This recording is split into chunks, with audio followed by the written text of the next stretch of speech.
खुलुमबाय फ्रेंड्स, बेखिनियाव नोंथांमोननो आङो इउक्रेन रासिया वारनि मोनसे आपडेट लानानै फैदों। बे आपडेटआ जाहैबाय मा ब्लेक सीआव रासियानि मोनसे वारशिप डेस्ट्रय जादों, रासियान नेभिनि मोनसे वारशिप डेस्ट्रय जादों बेबायदि मिथिनो मोन्दों। आरो इउक्रेना दाबिनानै लानाय बादिब्ला इउक्रेना मोननै क्रुइज मिसाइलजों एटाक खालामदों बे वारशिपआव। बे वारशिपनि मुङा जाहैबाय मा मस्कवा, आरो बेनि सायाव नेपट्यून मुंनि जि क्रुइज मिसाइल एन्टि शिप क्रुइज मिसाइल बेजों एटाक खालामदों बेबायदि मिथिनो मोन्दों। बेबायदि इउक्रेना बुंनानै लादों, दाबिनानै लादों। आरो बे जाहाजा थारैनो डेस्ट्रय जादोंना जायाखै, कमप्लिट डेस्ट्रय जादोंना ना हाफ डेस्ट्रय जादों ना गोबां खहा जादों, बेखौ थि मिथिनाय जायाखै दासिम। नाथाय बे बाथ्राया सैथो, रासियानिफ्राय बुंनाय बादिब्लाबो मा बे जाहाजा माने एसे डेस्ट्रय जाबाय, जोबस्रांनायनि लामायाव फैबाय बेबायदि रासियान मिडियानिफ्रायबो मिथिनो मोन्दों। नाथाय रासिया बेखौ बुंनानै लादों मा बेयाव जेबो नेपट्यून मिसाइल बा बेबायदि इउक्रेननि एटाकनि थाखाय बे बरबाद जायाखै, बे हारसिंनो मोनसे टेकनिकेल प्रब्लेमनि थाखाय माखासे एमुनिसन बेबायदि फायार जानायनि थाखायसो बेबायदि प्रब्लेम फैदों। नाथाय बेवहाय रावबो थैयाखै। बे खैफोद जानायनि सिगांनो नेभिनि गासै सान्थ्रिफोरखौ बे जाहाजनिफ्राय रैखाथि दिहुनजोबनो हादों बेबायदि रासिया बुंदों। नाथाय इउक्रेना बुंदों मा बेखौ नेपट्यून मुंनि जि एन्टि शिप क्रुइज मिसाइल बेजों एटाक खालामनानै फोजोबस्रांदों बेबायदि बुंदों इउक्रेना। बे जाथाया जादों अडेसा सिटिनि खाथियाव ब्लेक सीआव जादों बे जाथाया। आरो बे जि जाहाज वारशिप बेनि मुङा जाहैबाय मा मस्कवा। बे जाहैबाय ओरैबायदि मोनसे जाहाजमोन, जोबोद गिदिर जाहाज, दावहानि जाहाज। बेयो इउक्रेनजों दावहा जानाय समनिफ्रायनो ब्लेक सीनिफ्राय बे जाहाजानो गोबां मिसाइलजों एटाक खालामहरगासिनो थादोंमोन माखासे सिटिफोराव, जायगाफोराव। इउक्रेननि गोबां रासियान फर्सफोरखौ हेल्प खालामबोदों बे जाहाजानो। नाथाय बे जाहाजा दा आरो गैलिया। नोंथांमोननो आङो बांद्राय इनफरमेसननि थाखाय नेपट्यून मिसाइलनि सोमोन्दैबो एसे नोंथांमोननो खिन्थानि। बे जाहैबाय मोनसे क्रुइज मिसाइल आरो एन्टि शिप क्रुइज मिसाइल। इउक्रेना बेखौ कस्टेल एन्टि शिप क्रुइज मिसाइल होननानै बुङो।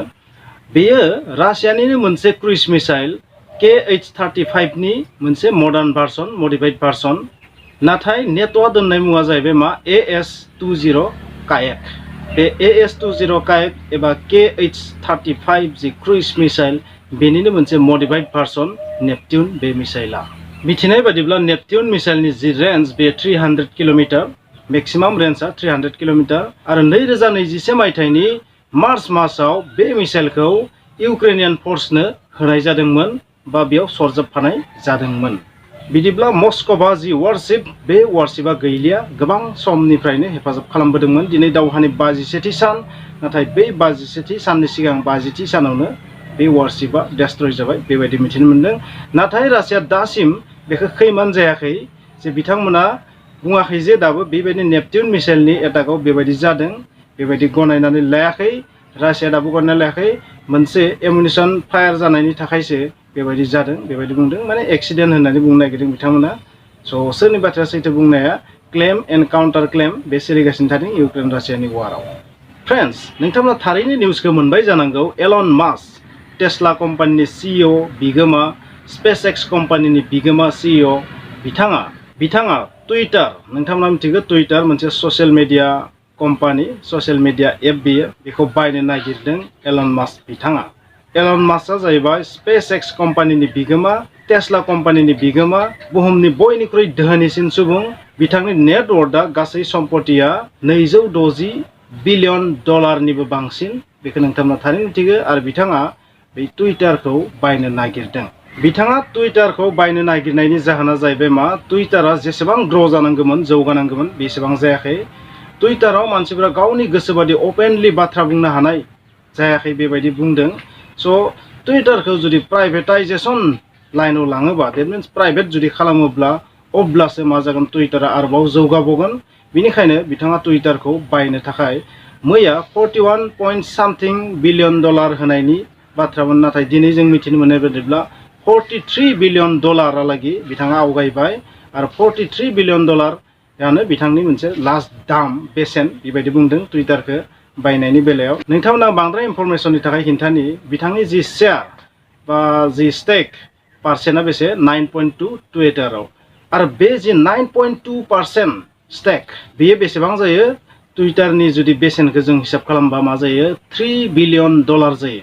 टुइटार जि ससियेल मिडिया कम्पानि बियो 37 बिलियन डलारनिल'सो मोनसे कम्पानि आरो बिनि मादाव 3 बिलियन डलारनि जि हिस्सेदारि बाहागोदारि बि जाबाय एलन मास्कनि आरो हारसिङै बिथाङा बयनिख्रुइ देरसिन शेयार हल्डार बे कम्पानियाव बिदिब्ला 37 बिलियन डलारनिल'सो बे मोनसे कम्पानि नाथाय बिथाङा बेसेन नागिरदों 43 बिलियन डलारालागि आवगायदों लास्ट मोनसे बेसेन होदों बिथाङा ओरैबायदि बुंदों 54.20 पार शेयार टुइटारनि पार शेयाराव बिथाङा 54.20 डलार होनो थाखाय राजि आरो बे टटेलाव जाहैयो बेसे 43 बिलियन डलार 37 बिलियन डलारनि जि ससियेल मिडिया कम्पानि टुइटार बेखौ बिथाङा बायनो नागिरदों 43 बिलियन डलाराव बेखौ जों मोनसे मा होननानै बुंगोन माने ओरैबायदि फैसा खुबैदों माने धन कुबेर नालाय फैसा गारनोथ' जागा गैया बेनिखायनो फैसानि लब दिन्थिनानै टुइटारखौ मा मनग्लाबनो नागिरदों बिथाङा बेबायदि आं बुंगोन टुइटारनि जि शेयार हल्डार एलन मास्कनि बादै सोर सुबुंफोरा बेसेबां बा सोर कम्पानिफोरा बेसेबां बा सोर मानसिफोरा बेसेबां शेयार हल्डार दं बेवहाय स्टेक हल्डार हिसाबै दं बे टुइटारावनो भेनगार्ड ग्रुपआ 8.8% स्टेक हल्डार मर्गेन स्टेनलिया 8.4% स्टेक हल्डार नाथाय टुइटारनि को-फाउन्डार जेक डर्सी बिथांनि जि हिस्सेदारि बिनि पार्सेन्टआ बेसे 2.2%ल' शेयार थामहिनबा बाथ्राया ओरैबायदि एलन मास्क बिथाङानो बयनिख्रुइ गेदेरसिन शेयार हल्डार बेयाव आरो कम्पानिनि रुल्स बादियै जाय बांसिन बेबायदि शेयार हल्डार जायो बियो जि बोर्ड मेम्बार थायो कम्पानिनि बे बोर्ड मेम्बाराव जइन जानो हायो बा बोर्ड मेम्बार हिसाबै जइन जानो हायो आरो बेनि थाखाय मोनसे रिक्वेस्टबो खालामदोंमोन जि टुइटारनि जि सिइअ पराग अग्रवाल बिथाङा रिक्वेस्टबो खालामदोंमोन जे जइन जानांगौ मेम्बार हिसाबै बोर्ड मेम्बार हिसाबै नाथाय इलन मास्कआ बेखौ नेवसिदों बिथाङा जेबो बोर्ड मेम्बार जानायनि इस्सा गैया आरो बिथाङा बेबायदि बोर्ड मेम्बार जानानै कम्पानिखौ माबा मोनसे जौगाहोनो हागोन बेनि सायाव फोथायथि गैया बिथाङा बै बाहागोदारि जानो थाखाय जेबो गोसो गैया बेनिखायनो 100% टुइटारखौ बिथाङा बायनो थाखाय राजि अफार होदों बे अफारखौ टुइटारा मानिया बिथांमोननि बाथ्रा आरो मानियाबा बिथाङा बेनि हिस्सेदारि जानानै शेयार हल्डार हिसाबै थागोन ना थाया बेखौ सानफिननाय जागोन उनावसो बेबायदि बुंदों आरो टुइटारा बुंनाय बादिब्ला बिथांमोना सानदों बिथांनि जि अफार बेखौ सानगासिनो दं मा खालामनाया मोजां जागोन बेबायदि बुंदों गाबोन सप्ताहनि भितराव जानो हागौ बे कम्पानिया स्पेसएक्स टेस्ला कम्पानिनि बिगोमा एलन मास्क बुहुमनि बयनिख्रुइ दोहोनिसिन सुबुं बिथांनि उदै सिङाव थांनोबो हागौ फैसानि जि अफार फैसाखौ जाबायदि खुबैनानै होदों टुइटारनि मोखाङाव जानो हागौ बिथांमोना बे फैसाखौ खनालासिनो थानो हागोन एलन मास्क बिथांनि बेबायदि खामानिनिफ्राय नोंथांमोना मा बुजिना मोनो जायनि आखायाव रां दं जाय करोड़ करोड़ टाकानि मालिक बिगोमा जाय धोन सम्पतिनि गेदेर गेदेर बिगोमा बिसोरो गोसोब्ला गासै बुहुमखौनो बायनोबो हागौ बेबायदि आं बुंगोन